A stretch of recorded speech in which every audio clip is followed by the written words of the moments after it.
নমস্কার, আমি ব্রততী। বাংলা সাহিত্য পাঠে ব্রততী চ্যানেলে সকলকে অনেক অনেক স্বাগত জানাচ্ছি।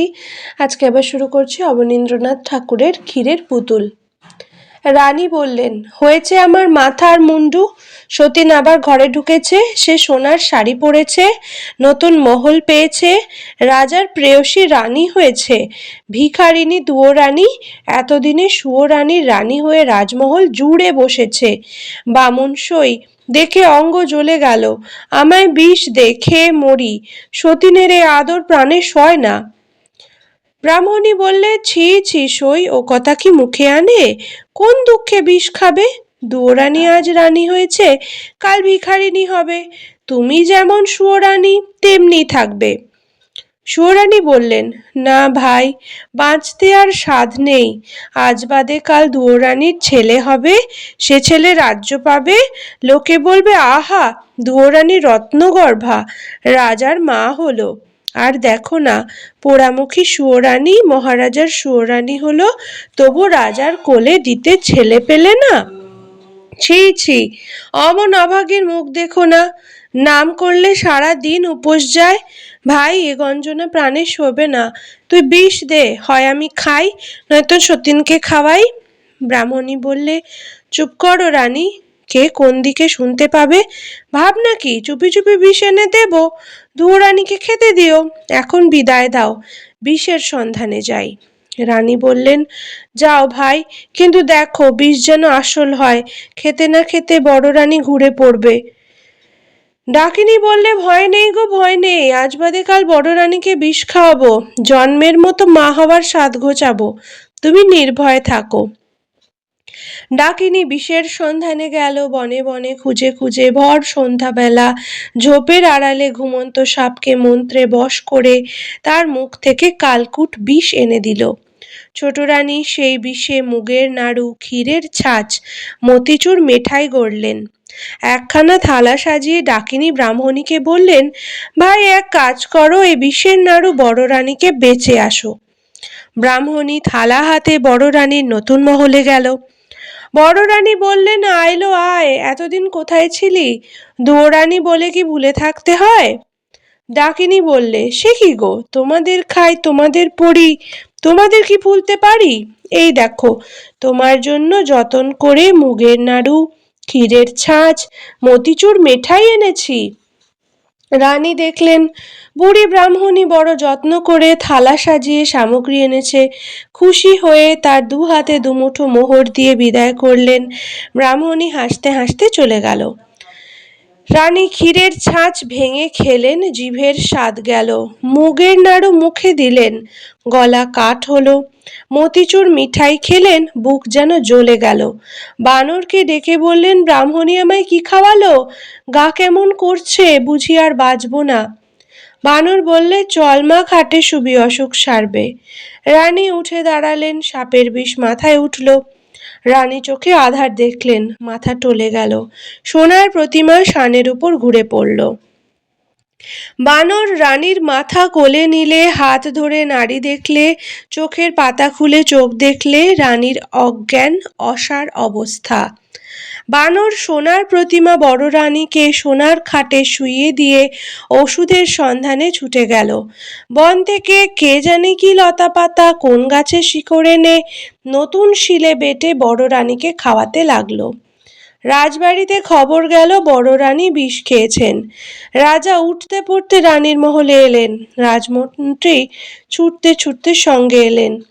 রাজবৈদ্য মন্তর আওড়াতে আওড়াতে তারপর এলেন। তারপর রাজার লোক লস্কর, দাসী, বাদী যে যেখানে ছিল হাজির হলো। বানর বললে, মহারাজ, এত লোক কেন এনেছো? আমি মাকে ওষুধ দিয়েছি, মা আমার ভালো আছেন, একটু ঘুমোতে দাও, এত লোককে যেতে বলো। রাজা বিষের নাড়ু পরখ করিয়ে রাজবৈদ্যকে বিদায় করলেন। রাজ্যের ভার দিয়ে রাজমন্ত্রীকে বিদায় করলেন। বড় রানীর মহলে নিজে রইলেন। 3 দিন 3 রাত বড় রানী অজ্ঞান। 4 দিনে জ্ঞান হলো। বড় রানী চোখ মেলে চাইলেন। বানর রাজাকে এসে খবর দিলে, মহারাজ, বড় রানী সেরে উঠেছেন, তোমার একটি রাজচক্রবর্তী ছেলে হয়েছে। রাজা বানরকে হীরের হার খুলে দিয়ে বললেন, চলো বানর, বড় রানীকে আর বড় রানীর ছেলেকে দেখে আসি। বানর বললে, মহারাজ, গণনা করেছি, ছেলের মুখ এখন দেখলে তোমার চক্ষু অন্ধ হবে। ছেলের বিয়ে হলে মুখ দেখো, এখন বড় রানীকে দেখে এসো, ছোট রানী কি দুর্দশাই না করেছে। রাজা দেখলেন বিষের জ্বালায় বড় রানীর সোনার অঙ্গ কালি হয়ে গেছে, পাতখানার মতো পড়ে আছেন, রানীকে আর চেনাই যায় না। রাজা রাজবাড়িতে এসে ছোট রানীকে প্রহরীখানায় বন্ধ করলেন, আর ডাকিনী বুড়িকে মাথা মুড়িয়ে ঘোল ঢেলে উল্টো গাধায় চড়িয়ে দেশের বার করে দিলেন। তারপর হুকুম দিলেন, মন্ত্রীবর, আজ বড় শুভ দিন, এতদিন পরে রাজচক্রবর্তী ছেলে পেয়েছি, তুমি পথে পথে আলো জ্বালাও, ঘরে ঘরে বাজি পোড়াও, দিন দুঃখী ডেকে রাজভাণ্ডার লুটিয়ে দাও, রাজ্যে যেন একটি ভিখারিও না থাকে। মন্ত্রী রাজার আজ্ঞায় নগরের পথে পথে আলো দিলেন, ঘরে ঘরে বাজি পোড়ালেন, দিন দুঃখীকে রাজভাণ্ডার লুটিয়ে দিলেন, রাজ্যে জয় জয়কার হলো। এমনি করে নিত্য নতুন আমোদে দেবতার মন্দিরে পুজো দিয়ে মা কালীর পায়ে বলি দিয়ে দেখতে দেখতে 10 বৎসর কেটে গেল। রাজা বানরকে ডেকে বললেন, 10 বৎসর তো পূর্ণ হলো, এখন ছেলে দেখাও। বানর বললে, মহারাজ, আগে ছেলের বউ ঠিক করো, তারপর তার বিয়ে দাও, তারপর মুখ দেখো, এখন ছেলে দেখলে অন্ধ হবে। রাজা বানরের কথায় দেশ বিদেশে ভাট পাঠালেন, কত দেশের লোক রাজকন্যার সন্ধান নিয়ে এলো, একটিও রাজার মনে ধরল না। শেষে পাটলি দেশের রাজার ভাট সোনার কৌটোয় সোনার প্রতিমা রাজকন্যার ছবি নিয়ে এলো। কন্যার অঙ্গের বরণ কাঁচা সোনা, জোড়া ভুরু, বাঁকা ধনু, দুটি চোখ টানা টানা, দুটি ঠোঁট হাসি হাসি, এলিয়ে দিলে মাথার কেশ পায়ে পড়ে। রাজার সেই কন্যা পছন্দ হলো। বানরকে ডেকে বললেন, ছেলের বউ ঠিক করেছি, কাল শুভ দিন, শুভ লগ্নে বিয়ে দিতে যাব। বানর বললে, মহারাজ, কাল সন্ধেবেলা বেহারা দিয়ে বরের পালকি মায়ের দুয়ারে পাঠিয়ে দিও, বরকে নিয়ে বিয়ে দিতে যাব। রাজা বললেন, দেখো বাপু, 10 বৎসর তোমার কথা শুনেছি, কাল ছেলে না দেখালে অনর্থ করব। বানর বললে, মহারাজ, সে ভাবনা নেই, তুমি বেহাই বাড়ি চলে যাও, আমরা কাল বর নিয়ে যাব। রাজা পাছে রানীর ছেলেকে দেখে ফেলেন, পাছে চক্ষু অন্ধ হয়, সেই ভয়ে তাড়াতাড়ি বেহাই বাড়ি চলে গেলেন। আর বানর নতুন মহলে বড় রানীর কাছে গেল। বড় রানী ছেলের বিয়ে শুনে অবধি পড়ে পড়ে কাঁদছেন আর ভাবছেন, ছেলে কোথা পাবো, এবার রাজাকে কি ছলে ভোলাবো। বানর এসে বললে, মা গো মা, ওঠো, ছেলির জোর, মাথার টোপর আনো, ক্ষীরের ছেলে গড়ে দে, বর সাজিয়ে বিয়ে দিয়ে আনি। রানী বললেন, বাছারে, প্রাণী কি তোর ভয় নেই, কোন সাহসে ক্ষীরের পুতুল বর সাজিয়ে বিয়ে দিতে যাবি, রাজাকে কি ছলে ভোলাবি, বাছা কাজ নেই, ছল করে রাজার প্রেয়সী হলুম, সেই পাপে সতীন বিষ খাওয়ালে, ভাগ্যে ভাগ্যে বেঁচে উঠেছি, আবার কোন সাহসে রাজার সঙ্গে ছল করব, বাছা ক্ষান্ত দে, কেন আর পাপের বোঝা বাড়াস, তুই রাজাকে ডেকে আন, আমি সব কথা খুলে বলি।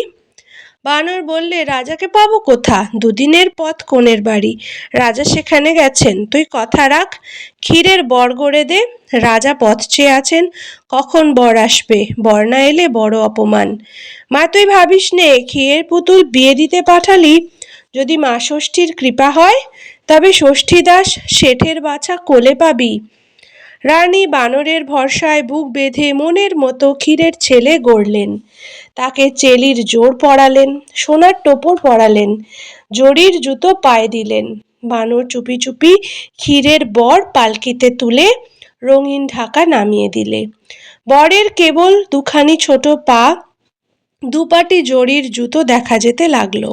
16 জন কাহার বরের পালকি কাঁধে তুললে, বানর মাথায় পাগড়ি, কোমরে চাদর বেঁধে, নিশান উড়িয়ে, ঢাক বাজিয়ে, আলো জ্বালিয়ে ক্ষীরের পুতুলের বিয়ে দিতে গেল।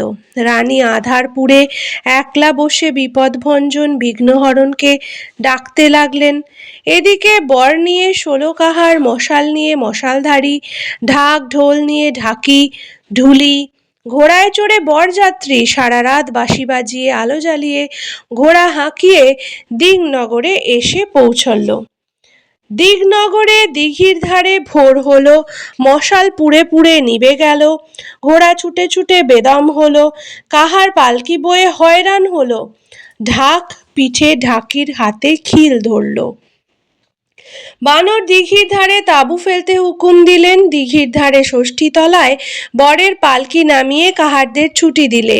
মন্ত্রীকে ডেকে বলে দিলে, মন্ত্রীমশাই, রাজার হুকুম, বরকে যেন কেউ না দেখে, আজকের দিনে বর দেখলে বড় অমঙ্গল। মন্ত্রী রাজার হুকুম জারি করলেন।